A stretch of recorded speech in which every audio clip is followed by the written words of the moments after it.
our screen with you. So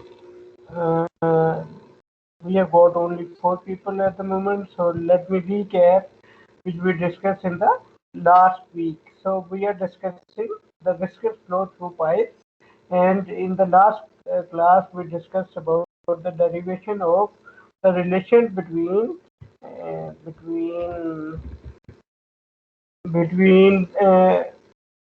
let me, maybe I should open the whiteboard.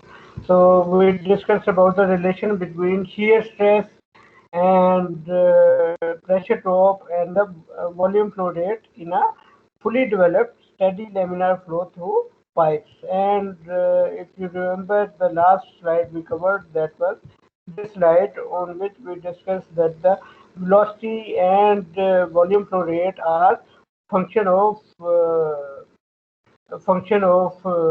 D4. They are directly proportional to the force power of diameter, and then it is inversely proportional to the viscosity, and it is also inversely proportional to the pipe length. Okay, so as we discuss the relation uh, between, if I can write it here, just a minute. So let me open a new one. So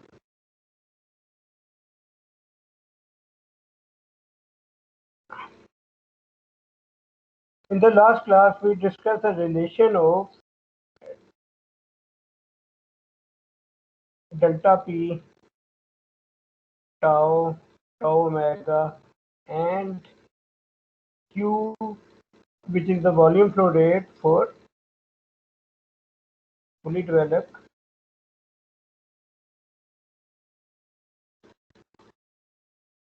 laminar steady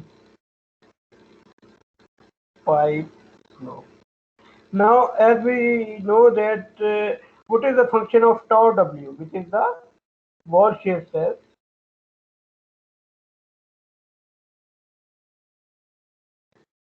it usually produces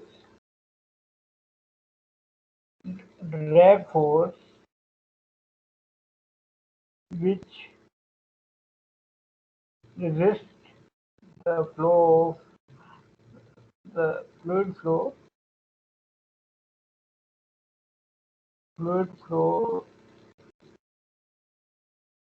through pipe.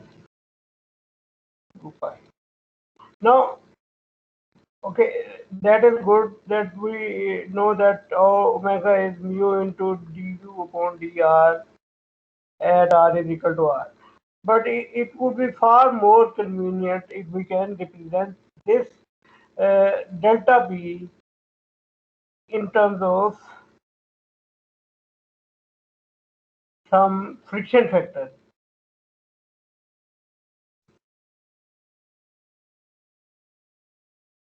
So it would be better that if we can represent this wall shear stress uh, relation with delta P in terms of friction factor. So we can determine the relation of delta P with the friction factor. So friction factor we represent it with symbol small f. So here we can determine it by the non-dimensionalization of this pressure drop. So this delta P is the pressure drop between, if I can draw small figure here. So delta P is the pressure drop between entrance and exit of the pipe. So the pressure which has been dropped due to this wall shear stress, that is delta P. Right. So here I think,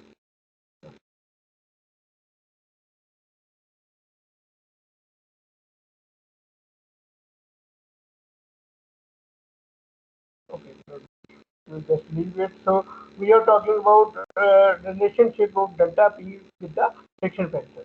So let me uh, non-dimensionalize delta P. So for the determination of delta P in terms of friction factor, what we do that we write non-dimensionalized delta P with respect to, uh,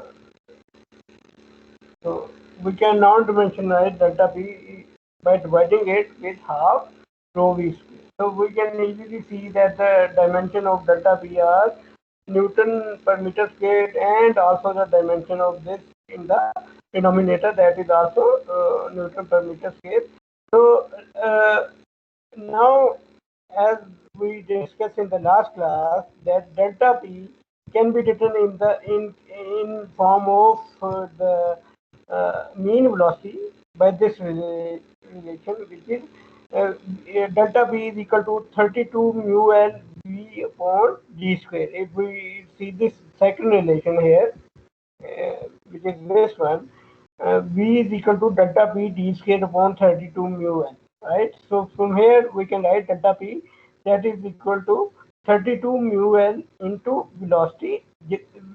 This V is the mean velocity and divided by d square. So let's put that value here.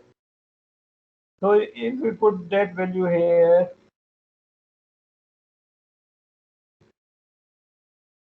so that would be equal to 32 mu L V. V is the mean velocity divided by d square divided by half rho v square. Now we can write it in a little bit rearranged form. So we can write it 64. Now we can see mu v. So here we can, here v would be cancelled with this v. So we can write it mu upon rho v d. So there is d square. So we have only written d here, and then it means that we have got length here. So L upon d, that is also a non-dimensional term. We also know that this term, what is this term? This is 1 upon Reynolds number for pipe, because Reynolds number for pipe is rho Vd upon mu. Yes? Anything you want to add? Any question? बस sir वो मैं यही कह रहा था कि inverse of Reynold transform है ये Reynold number. Okay. Thank you very much, Hassan Mustafa. Thank you for your contribution. So it was 1 upon Reynolds number, and then the L upon D is also a non-dimensional number. So now you can see that we have non-dimensionalized delta B in terms of velocity, and then this can be written like, let me scroll it a little bit, and it can be written in terms of, we can write it 64 upon Reynolds number L upon D, and this is equal to delta P, that is half rho V. So here this quantity, we define it as friction factor F.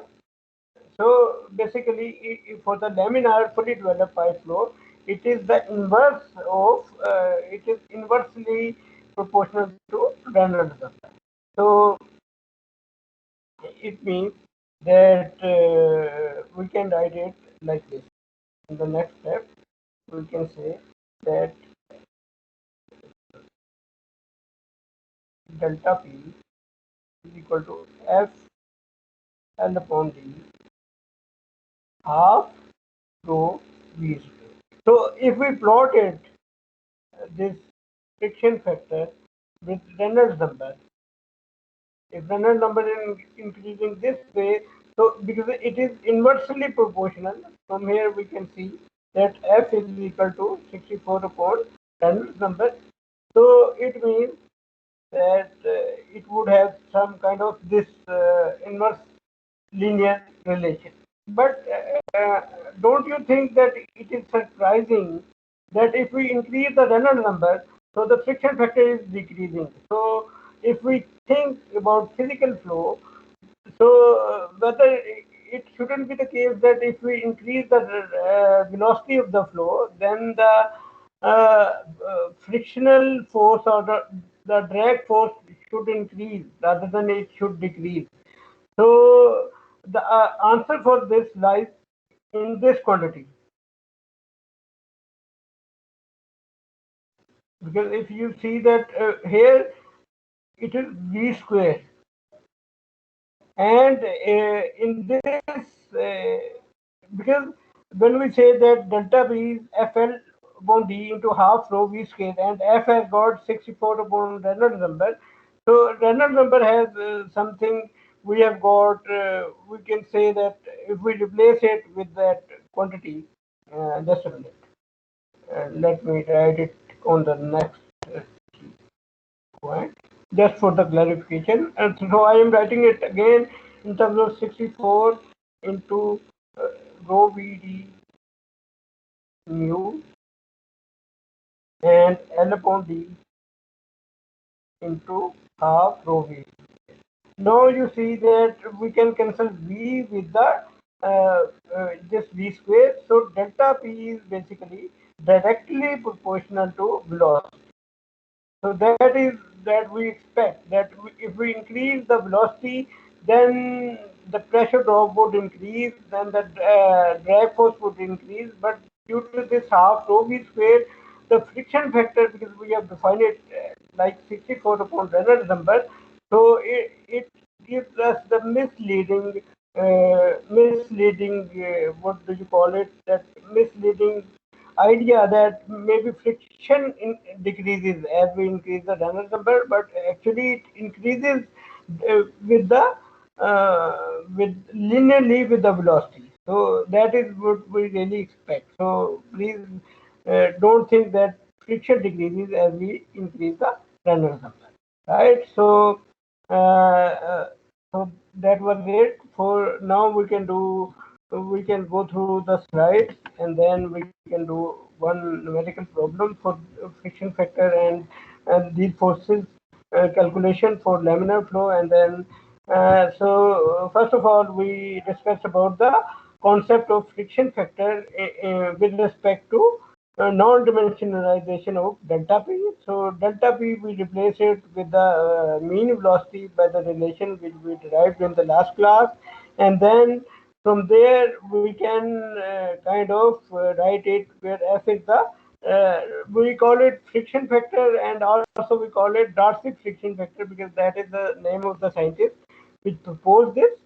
And if we plot it, we can see that we have got a inverse linear relation between friction factor and Reynolds number. But the total drag force increases directly with the velocity, as I explained it on the whiteboard. Now, now we can do a very small numerical problem to demonstrate that how different things are calculated for study a laminar pipe flow. So the volume flow rate of a fluid whose viscosity is given, viscosity and S is given in a horizontal pipe is to be monitored by measuring the pressure difference between point 1 and point 2. So point 1 and point 2 they are here, and determine the wall shear stress and the pressure drop delta P for if the volume flow rate through that pipe is zero point 0.5 feet cube per second. So if we are given the volume flow rate through this pipe, and we are also given the length between that pressure gauges from which we calculate delta P, that is 6 feet if you see in the figure. So we need to calculate that how much pressure drop would be occurring between 1 and 2 for a volume flow rate of 0.5 feet cube per second and the wall shear stress, right? So for the calculation of delta B in terms of Q, if we just a minute, if I can, because delta P and Q relation we have derived here. We can see that delta P and Q relation is given in the last relation. Delta P is equal to 128 mu L Q divided by pi d raised to power 4. So first of all, we calculate delta p from here. So delta p would be equal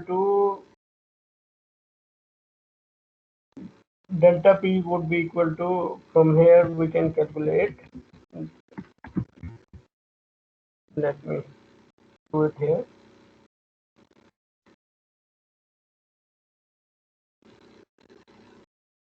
So delta p, if I write it again here, that is 128 mu L q upon pi d raised to power 4.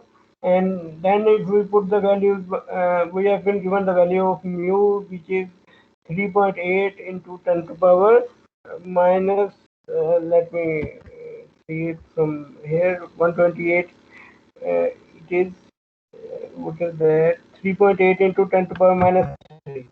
So 128 into 3.8 into 10 to the power minus 3. Okay, one thing I need to mention here, that because it is in feet square, so we need to make sure that everything is in feet square. Like the diameter of the pipe is given 3 inch, so we need to convert it into feet if we are going to have the same feet unit for the mu. So here 123.8 into 10 to the power minus 3, length is 6 feet. So we write it 6 feet, and then Q value is 0.5 feet cube per second divided by pi into and diameter is 3 inches, so it should be a 3 by 12 to make it in feet. And then if we calculate delta P from here, so delta P is comes out to be 120, 119, I think. Yes, 119. If I remember it correctly, it would be 119 pound per feet, right? So then the second thing we need to calculate, that is tau omega. So for the tau omega, in terms of delta P, if we see the lecture slide, which we did the derivation on in the last class, so delta P in terms of tau omega, if we go back, so delta P in terms of that tau omega, that is written here. Delta P is equal to 4L tau omega upon D. So let me write it here. So let me write it here. So delta P is equal to 4L tau omega, 4L tau omega upon D. So now, but the thing is, the a word of caution here, that this relation is only valid for laminar flow. So it means that first of all we need to determine that whether this pipe flow is laminar or turbulent. If this is a laminar pipe flow, only then we can apply this relation. So let me do that. Because for that calculation, so if we first of all calculate for the how to calculate that the flow is laminar or turbulent, we need to calculate Reynolds number, which is rho Vd upon mu. If it is less than 2300 or 2000, let's suppose, then we can say that it is laminar flow. So for the calculation of Reynolds number, we know the density, we know the diameter of the pipe, we know the viscosity, but we don't know the mean velocity. So mean velocity can be determined from the volume flow rate, which is V is equal to Q upon A. Q is given 0.5 feet cube per second, and then feet cube per second, and then area we know that it is pi by 4 d square. So d square here would be 3 by 12 square. From here, if we calculate the velocity, it comes out to be 10.2 feet per second, right? So now the second thing we need to calculate, that is Reynolds number. So if we put in the values, rho value is, let me go back to that slide. So rho value here is 2.05 slugs per feet cube. So 2.05, then we have been given velocity, we have just calculated, diameter is 3 by 12, mu value is 3.8 into 10 to power minus 3. If we put in the values, Reynolds number comes out to be 13, it is approximately 1380. So 1380, that is of course less than 2000, so it means that the flow is laminar. So for this, now we can use this relation. So from here, tau omega would be equal to delta P into D divided by 4. So from here, delta P we have calculated 119 in part 1, diameter is 3 by 12, 4 into 6, 6 is the length of 6 feet is the length of the pipe, across which delta P is 119. So from here we can calculate wall shear stress, that comes out to be 1.24 pound per feet square. Right. So this was part A for this numerical problem. Part B is the where we need to calculate the net pressure force.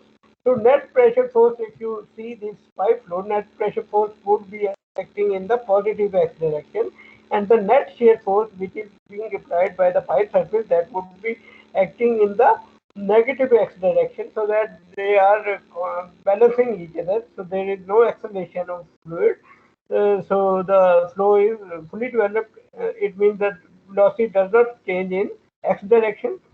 So it means that if we calculate these two forces, net pressure force and net shear force, they should be equal and opposite if it is fully developed laminar steady pipe. So let's do that calculation on the whiteboard. So for the calculation of pressure force, we know that that pressure force calculation, we can represent it by using F of P, and Fp would be equal to delta P into, now delta P is Newton per meter square, so we need to multiply it with some area. So area would be the cross sectional area of the pipe, because that pressure force is acting on the fluid, so that is flowing through that cross section. So that cross section is pi by 4 d square. So if we put in the values, so that comes out to be, we know delta P 119, or I think it was 119. So d square is 3 by 12 square, and then if we put in the values, it comes out to be 3.84 pound force. And then similarly, we can calculate shear force. So now for the shear force, if we see again, it has the unit of pound force per feet square. So it means that it also needs to be calculated, to be multiplied with some area. But now we recognize that wall shear stress acts on the pipe surface. So pipe surface, if we want to calculate the pipe surface of a particular length, we know that that would be equal to circumference into that length. So that would be pi dl. So tau omega into pi dl. So it should be small. So diameter is given, length is given, tau omega we have just calculated 1.24. So if we put in the values, it comes again equal to 3.84 pound force. So it means that both forces are kind of equal. So we can say that it is steady laminar fully developed pipe flow. So there is no acceleration, because the driving force is equal to the resisting force, so there wouldn't be any net force on the fluid element, so the flow would occur with a constant velocity along a straight line. Okay, so that was it. So up till here we have discussed about the laminar pipe flow. So, but unfortunately, in practical engineering applications, all the flows or majority of the flows, they usually tend to be turbulent flows. So it means that we, all the things we have done, that is only applicable to laminar pipe flow, which is flowing steadily in a fully developed form. So now we need to consider the contribution of turbulence in that laminar flow, right? Because most of the cases they are usually having some kind of turbulence in the pipe flow, because the Reynolds number is usually more than 4,000, or so they are kind of turbulent flow. So let's suppose that we have got a pipe in which the flow is happening in a horizontal pipe. So if we increase the Reynolds number, so how can we increase the Reynolds number or the volume flow rate of the flow? That is very simple. If we open the valve, and so it means that the flow would increase, the flow velocity would increase. If the flow velocity would increase, then the volume flow rate would increase, and consequently, the Reynolds number would also increase. So here the if we see this graph, here we have got on the x-axis we have been given that this is the volume flow rate, and then no, on the x-axis it is time, and on the y-axis we have been given the volume flow rate. So now it is a kind of velocity at a point. So you can see that whenever the Reynolds number is less than 2000, that velocity signal is very smooth. That velocity is increasing with time because we are opening the valve, but it is kind of very smooth line in this portion. But when the Reynolds number becomes greater than 2000, so between 2000 and 4000, we can see some little spikes. Let me zoom it a little bit, maybe it would be more easily visible in their case.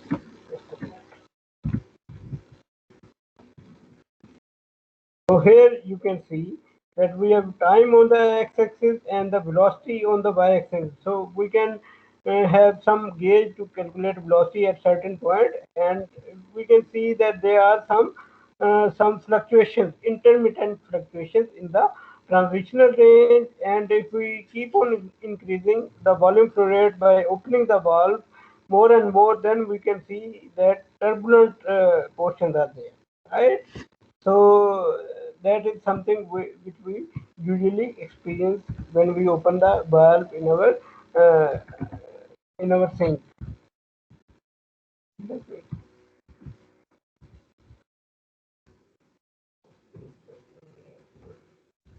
So now laminar to turbulent transition occurs as the Reynolds number exceeds its critical value, which is 2000 in the pipe flow case.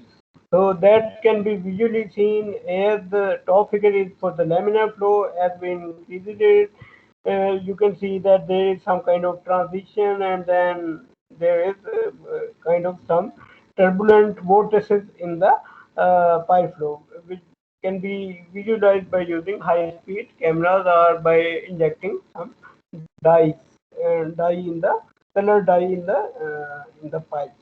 So now, what is the contribution of pipe flow, or what are the major characteristics of this? What do you call it? Turbulent flow. What kind of impact it would have on the flow? So let's uh, discuss it on the whiteboard. So turbulent turbulent flows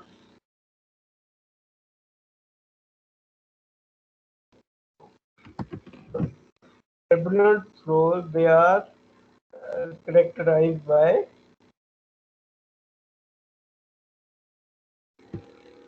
random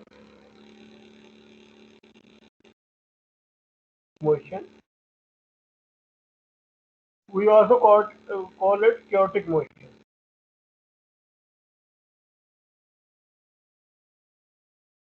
And then second thing which is the characteristic of turbulent flow, that is rapid mixing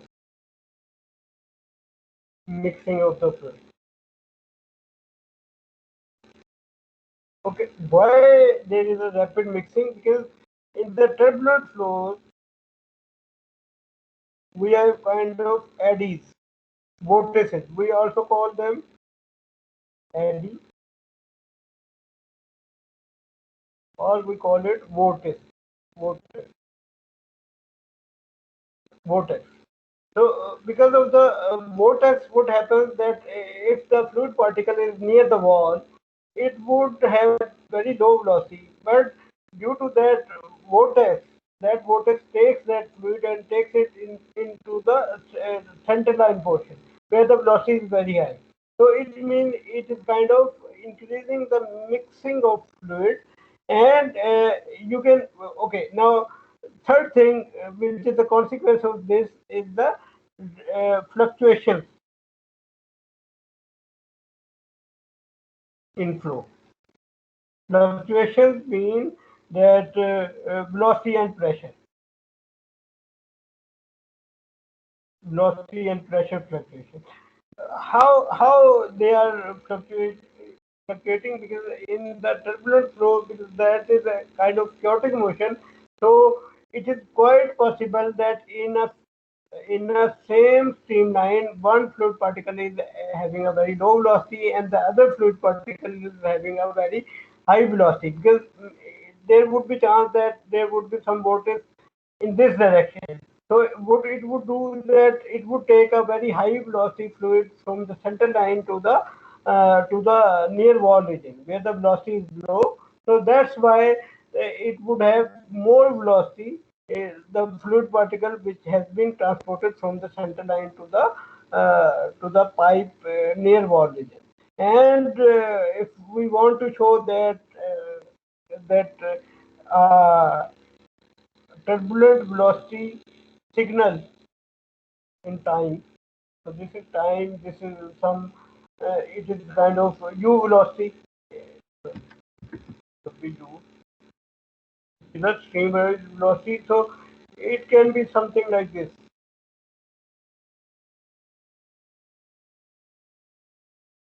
right? So it is kind of showing us the kind of, because it has got one mean value. Mean value means that it would give us an average value of this fluctuation.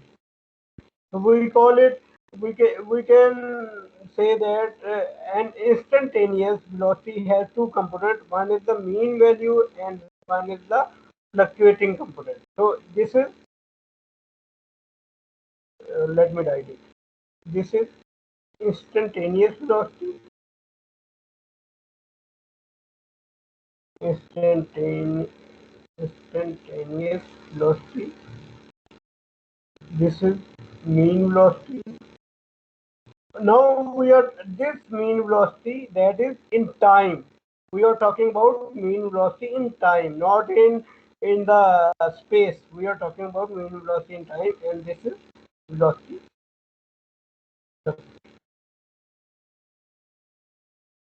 right? So this is so I can also show this on the lecture slide. So it has got three characteristics. Okay, last thing which I forgot to mention, that is higher drag shear force. So that is also the result of these eddies. So you can see that normally the velocity in the near wall region, that is very low, but if one vortex take a very high velocity fluid near the wall, what will happen that du upon dy, because we know that tau of omega is equal to mu into du dy at r is equal to r is equal to r is the pipe surface. So because if the velocity in the near wall region will be increased due to transport of high velocity fluid in the near wall region, so that's why the drag force on that surface would be more. It means that the shear stress would be more. So it means that what is the consequence of this? That it means that if the aeroplane, if it is having some cruise velocity, so at that velocity the flow would be turbulent. So it means that it would have very high shear stress. So it means that the fuel consumption would be very high as compared to if it were to travel in a laminar flow. But because for the cruise speed, because we want to have some kind of lift and force for the aeroplane, so it means that it has to travel with some cruise speed, and unfortunately at that speed it is turbulent flow. So that's why fuel consumption is high. So that is an active area of research, that how we can locally make it laminar flow near the aeroplane surface, so that the fuel consumption can be reduced. So these are the three characteristics of turbulent flows. And the mean velocity component I have told you, and I have also told you that the instantaneous velocity can be decomposed into two components. One is mean velocity and one is fluctuation. Now, mean velocity can be calculated between two time instants, uh, between t naught and t naught plus t, by integrating it with time, and then divide this integrand by the total time of the integration, which is t in this case. So one characteristic of this u prime is that if we take the average of u prime, that would always be equal to 0. That it means that the fluctuation, if we take the average of fluctuation, that should be statistically equal to 0, because fluctuations are usually the difference from the mean value. So it means that half of the fluctuations would be positive and half of the fluctuations would be negative. So if we add them all together, that would be equal to 0. And the same thing can be shown mathematically, that because u prime is u instantaneous minus u mean, so we can do the a little bit of integration here, and we know that u dt upon 1 upon t can be written u mean, and we can easily see that mean of fluctuations or average of fluctuation is always 0. So how can we determine that a particular flow is how much turbulent? So that is quite easy, that we can take the square of fluctuation rather than only the average of fluctuation. We take the square of fluctuation. So it means that when we take the square of fluctuations, the negative fluctuations would also become positive. Here you can see that this gray area where the mouse cursor is, it was in fact negative fluctuation, but because we have taken the square of the fluctuation, that negative fluctuation also comes out to be positive fluctuation, and the positive fluctuation would also be positive because of the square. So now we could have a non-zero value of fluctuation, and usually in the statistics we use a term which is called root mean square. So we take the square root of this average square of fluctuation, that is root mean square.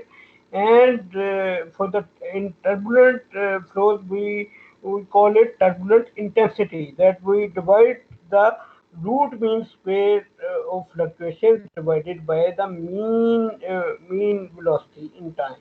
So that is called turbulent intensity. So why we need these statistics? Because we need to distinguish that at maybe 10,000 how much turbulence is there in the flow.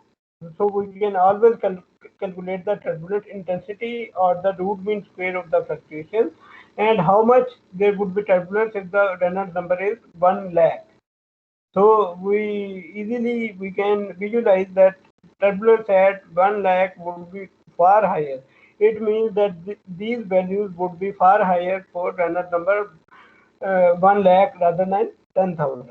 So that is just to judge the level of turbulence in a certain flow. Okay. Uh, Another concept which needs to be discussed here, that is shear stress, because we mentioned for the turbulent flows that the shear stress is higher. So now how can, because for the laminar flow, if you remember that for the laminar flow, if we want to calculate shear stress, that would be mu into du over dr. Right. So, what is this shear stress? From where it comes, it is on the microscopic level.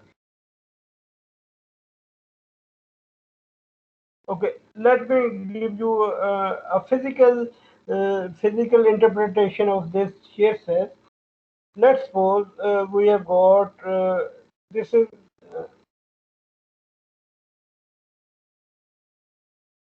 pipe surface, and here I have got imaginary surface. We call it some AV. Now we know that usually in pipe flows on the microscopic level there would be some here if I take one point, here the velocity maybe it would be 1 meter per second. Here maybe it would be 3 meter per second, and in the as we go away from the wall, it would be 5 meter per second, 7 meter per second, and so on. Right. Now, if this fluid particle, which is here, if it because they are usually they oscillate at their mean position, and in the gases they also kind of flow. So, what if that if it travels in this direction upward, and it reaches at this location where the average velocity is 5 meter per second. So now it finds itself at a place where the average velocity is more, right? So it means that now the fluid particles which are on this layer, which is having 5 meter per second, they have to somehow increase the velocity of this particle so that it can move along this line, right? So it means that there would be some kind of momentum transfer between this low speed fluid and this high speed, right? So in this way, these particles in this line, they would kind of feel some kind of retardation. They would feel some kind of de-acceleration while there, because when this would travel here, they have to give him some momentum so that it can travel with the 5 meter per second. And similarly, if a particle which was here and it comes here downwards, now what will happen that in that case it would find itself at a place where the velocity is low.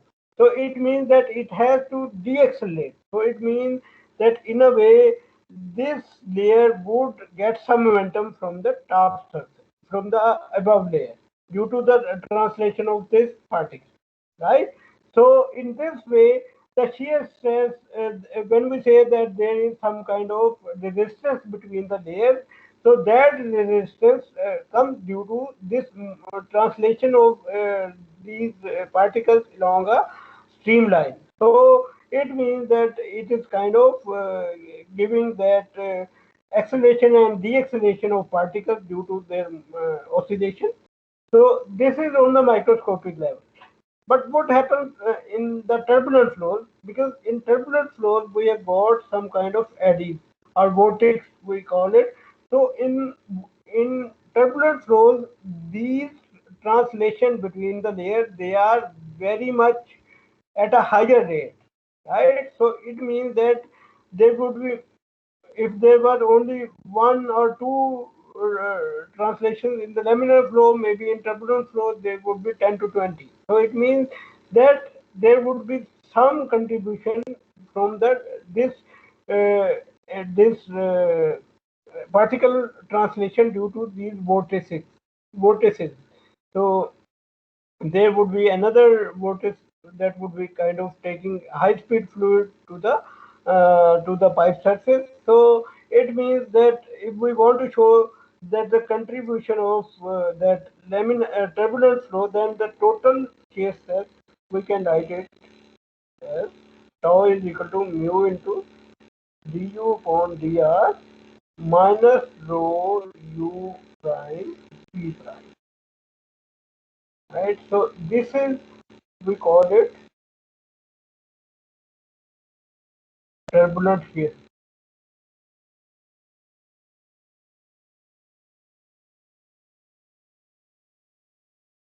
And there is one thing, that there is a minus sign. Usually for the turbulent flow, there would be microscopic contribution due to viscosity, and the turbulent shear stress contribution due to fluctuation. But there is a minus sign, so it means that this quantity rho u dash v dash, it is always negative. Negative means that if u prime is positive, then v prime would be negative. And if u prime is negative, then v prime is positive. Now, how can we see that in this figure? Let's see that here the velocity was 3 meter per second. Now, because it is moving upward, so v prime would be positive. So we are talking about this case. V prime would be positive, right?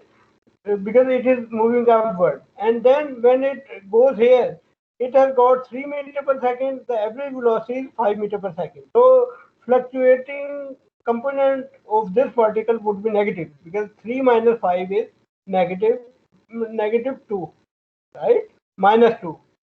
So in that case, the product of u prime v prime would be negative. So the overall effect would be the addition of shear stress.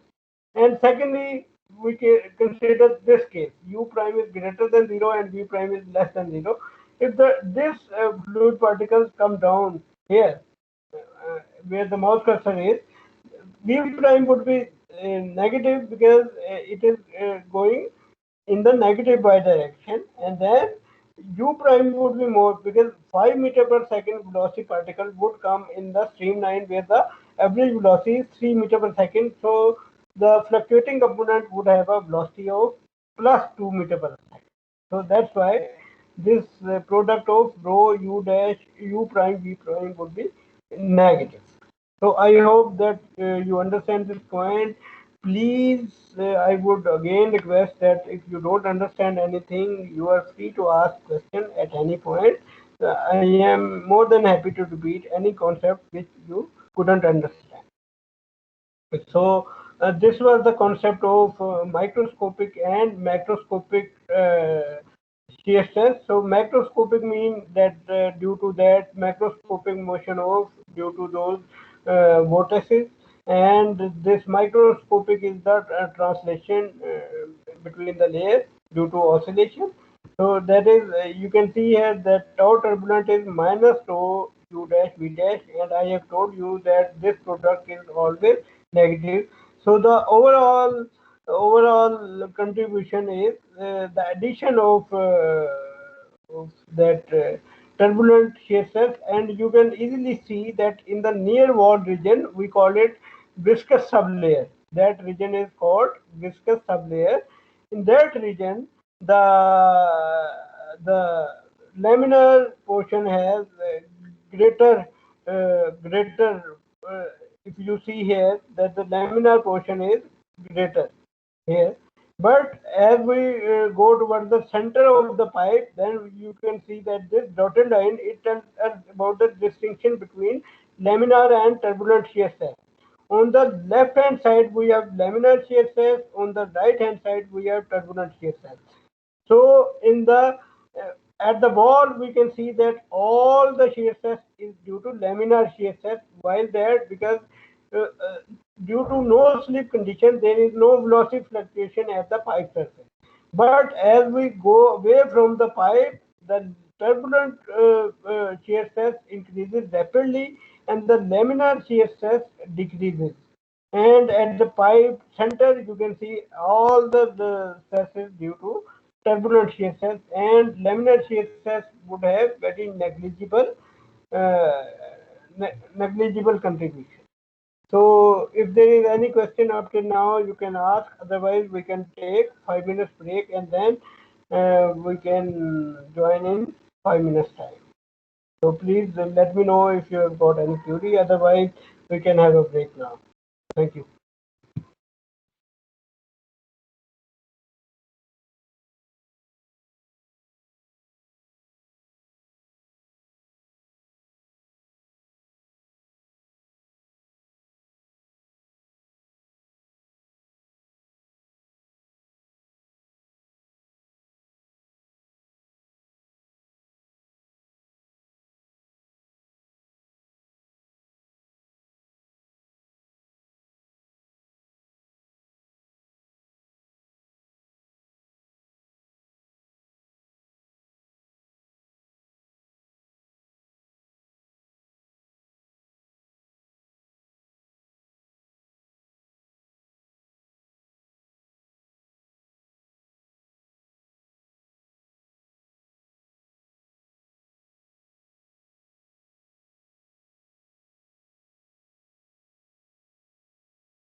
Okay, ji, welcome back after the break. So, up till now we have covered the laminar pipe flow, and then we discussed the effect of including the effect of turbulent flows in there.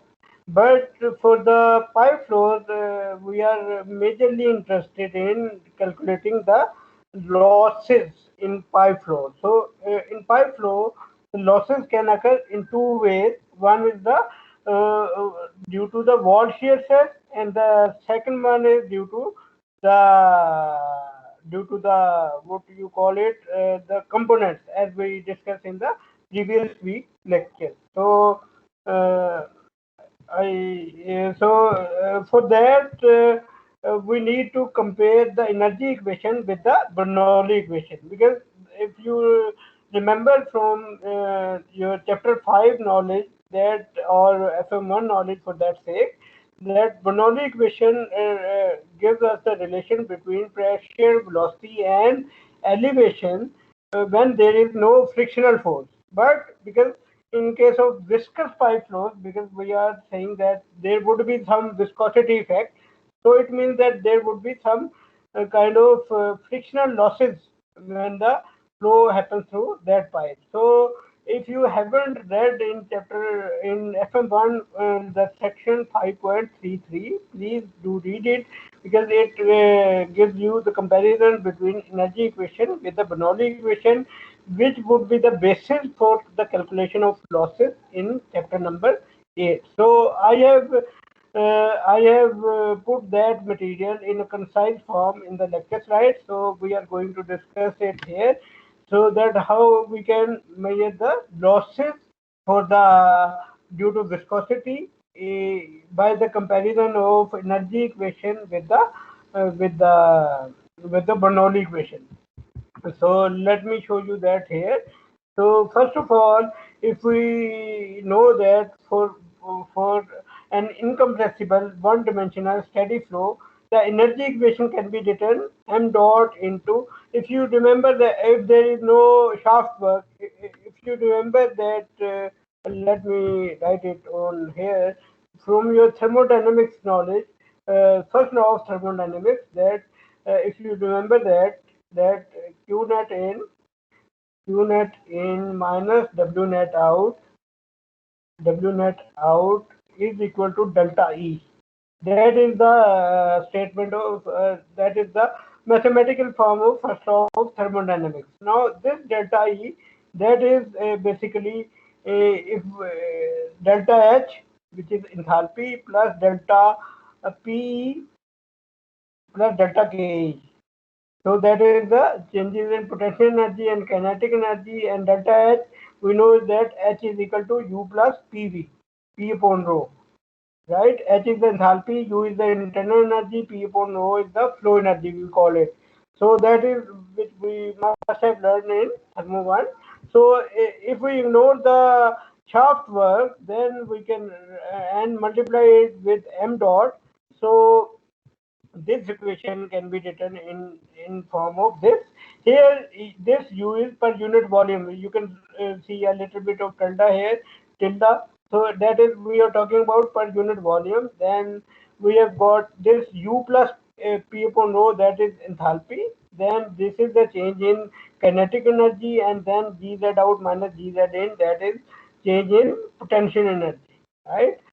And that is equal to Q dot net in. So because of the frictional losses, there would be some kind of conversion of the frictional energy into thermal energy. So that's why we have kept this term, that W shaft in, that is equal to 0 here. So now if we divide it with the mass flow rate, then and then rearrange it in a form that P out upon rho plus V out, V square out upon 2 plus G Z out is equal to P in plus V in square plus G Z in. So if you see these three terms on the left hand side and the three terms on the right hand side, they also appear in the Bernoulli equation. And then there is an additional term on the right hand side, which is minus U out minus U in minus Q net in. So this term is the due to that friction losses, right?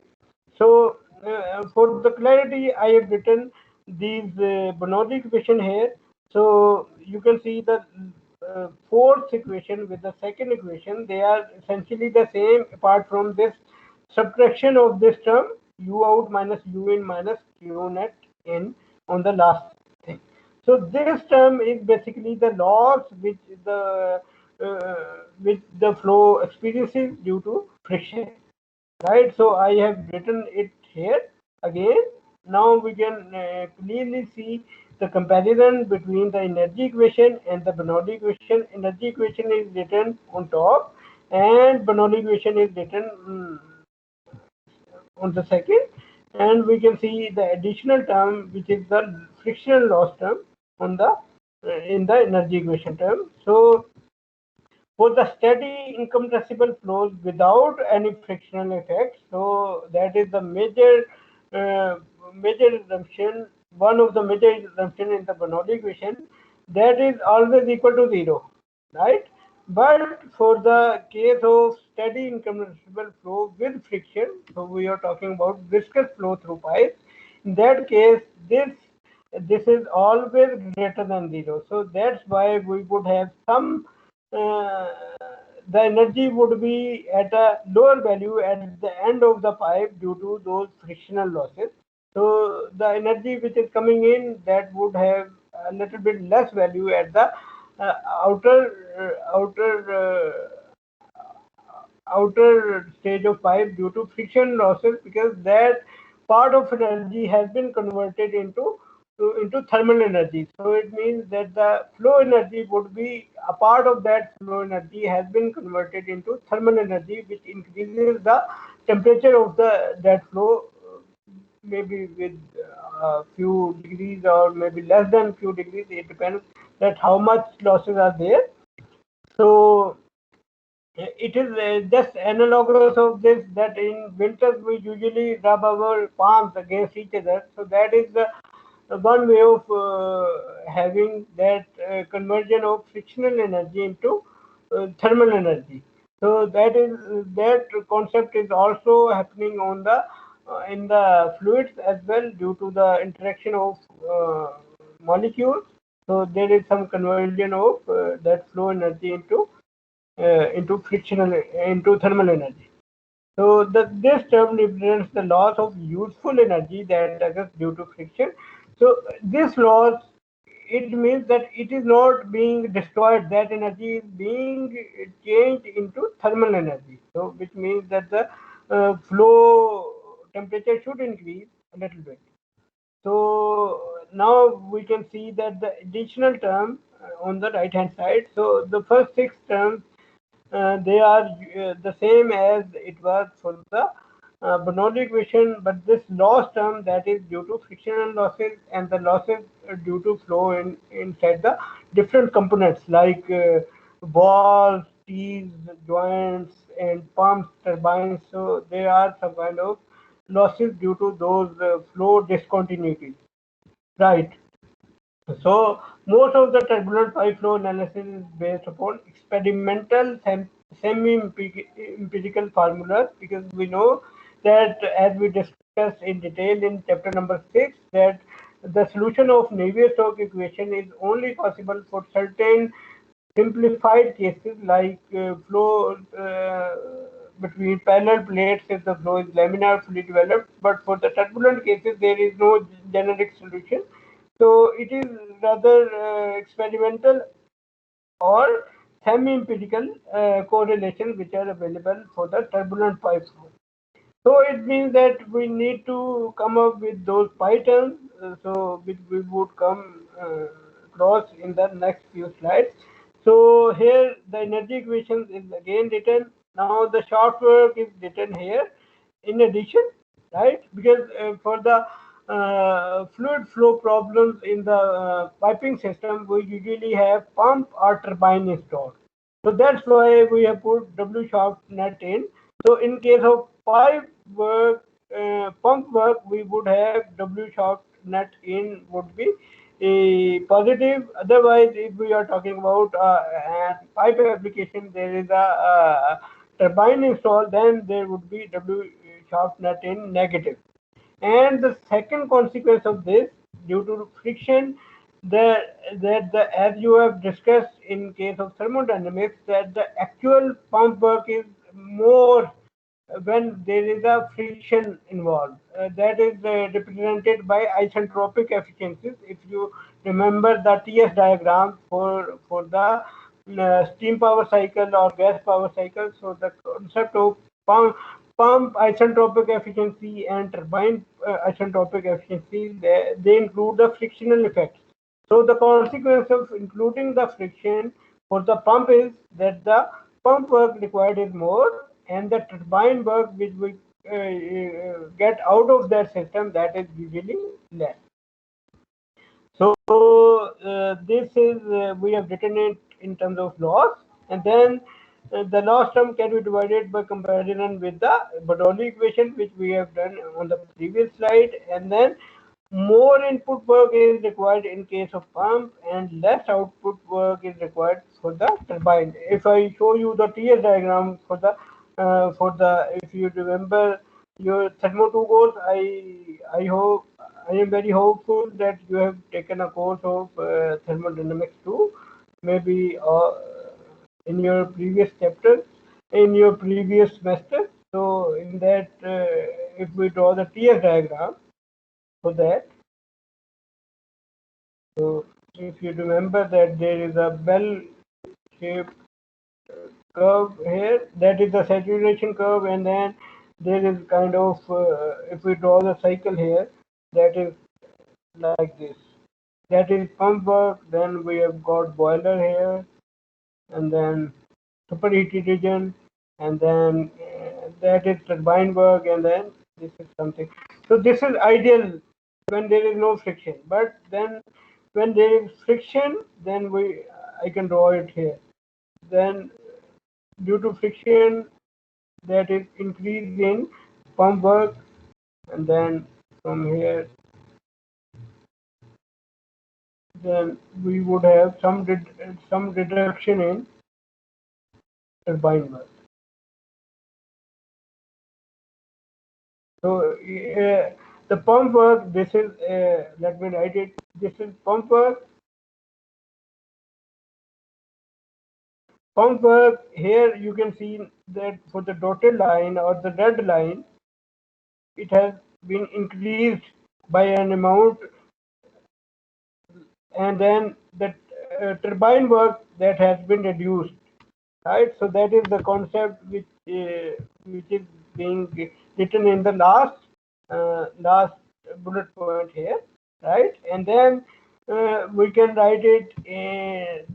This is the when we divide this with the gravity, we can always write the Bernoulli equation or this equation in terms of head, right? P upon gamma plus V square upon 2G plus Z out. So we are talking about in head form. So this is the pressure head, velocity head, and then this is the elevation head, and then HS is the shaft work head, and then HL is the loss head. So HS can be written W dot shaft net in divided by mg. So that can be written in case of gamma q. Gamma, we all know that is rho g, and rho into q is the mass flow rate. So rho g is gamma and q is the volume flow rate, and that is the shaft head. And then the total head loss in a viscous flow through pipes is divided in two parts, as we discussed in the introductory lecture for this chapter, that it has got two parts. One is the major loss, which is due to friction. Frictional losses are the wall shear stress losses, and HL minor is the loss due to installation of different components like walls, teeth joints, and then pumps, turbines. So all these losses due to discontinuity in pipe flow, that comes under HL minor. But the word which but the concept which needs to be clear here, that major doesn't mean that always this frictional losses would be more than the minor losses. but we just categorize it like this, that the friction losses can be written like major losses, and the minor losses are due to the flow discontinuity in those components. So this has nothing to do with the magnitude of loss. So major loss is due to the viscous effect in state-wise, and the minor losses that had losses in various pipe components, elbows, keys, walls, etc. So now we are going to discuss that. I think we have got uh, what is the. I think we can quickly cover the uh, the loss in terms of major loss in terms of frictional friction factor, right? So if we discuss take a pressure drop in viscous pipe, so having a surface roughness, now we have also included the surface roughness in the analysis, right? Delta p is the function of mean velocity, diameter, length, and surface roughness, which is epsilon, then the fluid properties, which is mu and rho. So if we use a method of repeating variables or the method by inspection, we can determine the non-dimensional pi term for this by using dimensional analysis, which we done in chapter number 7. So in that case, if we do the, because we have got 1, 2, 3, 4, 5, 6, 7 parameters, so 7 minus 3, that would be the 4-dimensional pi terms. So delta p upon half rho v squared is a function of rho v d upon mu, L upon d, and epsilon upon d. Epsilon upon d, it represents the relative roughness of the pipe. It means that the ratio of the roughness element, which is at the pipe, divided by the diameter of the pipe. And L upon D is the ratio of length of the pipe and diameter of the pipe, and the experience shows that this is always directly proportional to this delta P. So we can take it out of this functional form, because they are usually directly proportional. So we have taken L upon D out of this functionality, and now we can make use of delta P upon half rho V square in terms of friction factor. We know that delta P upon half rho V square is equal to FL upon D, which we have covered here. If I go back here, delta P upon half rho V square is equal to FL upon D. From there, F would be equal to delta P upon 2 into delta P upon rho V square into D upon L, which is written here. Uh, Here, if I show you, so F is equal to this. Uh, F is equal to delta P D upon L upon half rho V square. Let me maybe, if we put this value here instead of delta B, if we want to put this value F upon D upon L into rho V square upon 2, so eventually we can come up with friction factor is a function of Reynolds number and epsilon upon D. Okay, can you please confirm that you have got any class now, so that I can show you the derivation on the whiteboard, or you have got the class at 2:50? G. Hassan Mustafa or Hashir? Is there a class at 2:50? Can I take 5 minutes?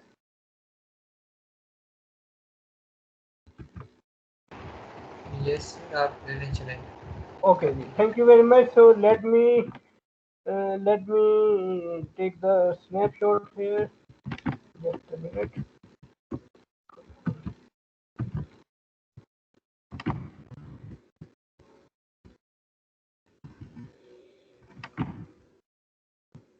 Just a minute.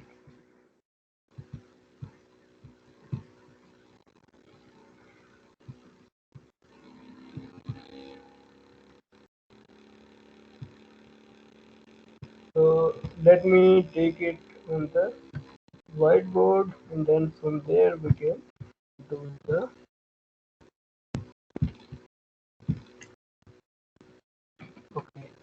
So here I wouldn't take much longer. So let me. Okay, now from the second relation, we can show that delta p, delta p, delta p is equal to f f into rho v square upon 2 divided by d upon f, right? So if we put it here, somewhere here, then we can, if we write it here, f into rho v square upon 2 divided by d upon l, and here we have got half rho v square, which is this one, is equal to L upon D, function of Reynolds number and epsilon upon D. So now you can see that this rho v square upon 2 would be cancelled with this, D upon N would be cancelled with this, because they are, when they are being multiplied, D would be cancelled with D and this length would be cancelled with this. So we can write it F is equal to function of Reynolds number and epsilon upon D. So now it means that if we want to calculate the friction factor for the turbulent flow, then because for the laminar flow it was only function of Reynolds number, it was 64 upon Reynolds number, if you remember in the beginning of today's lecture. But for the turbulent flow we also need to include the roughness element.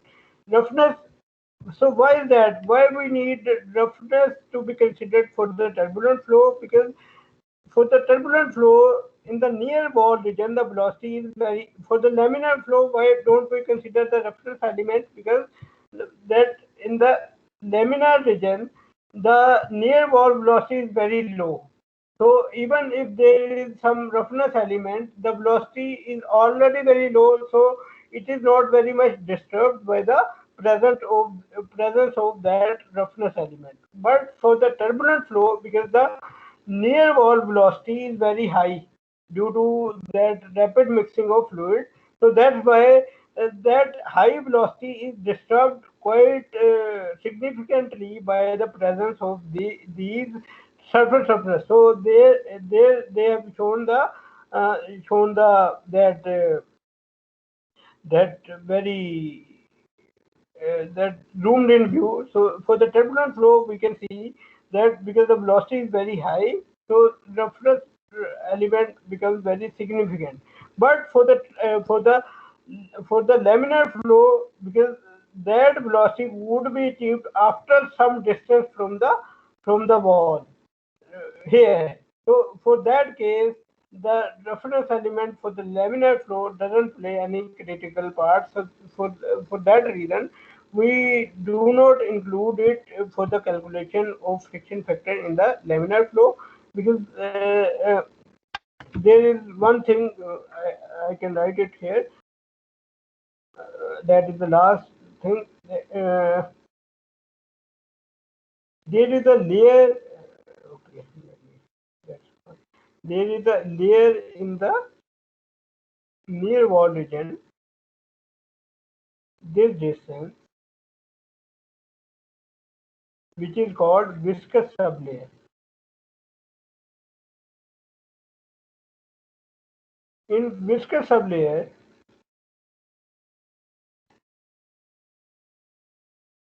the velocity, the viscosity effect is very high. Is high. For the laminar flow, viscous layer is very large as compared to turbulent flow, because in the turbulent flow viscous layer shrinks near the wall because the inertial effects are more, flow momentum is more, so that's why the viscous layer becomes very near to the wall. So that's why for the turbulent flow, when it comes very near to the wall, the surface roughness element becomes very important. So I hope that you got the crux of it. I won't take much longer. So if there is any question you can ask, otherwise we can just finish this lecture. Let me take the attendance.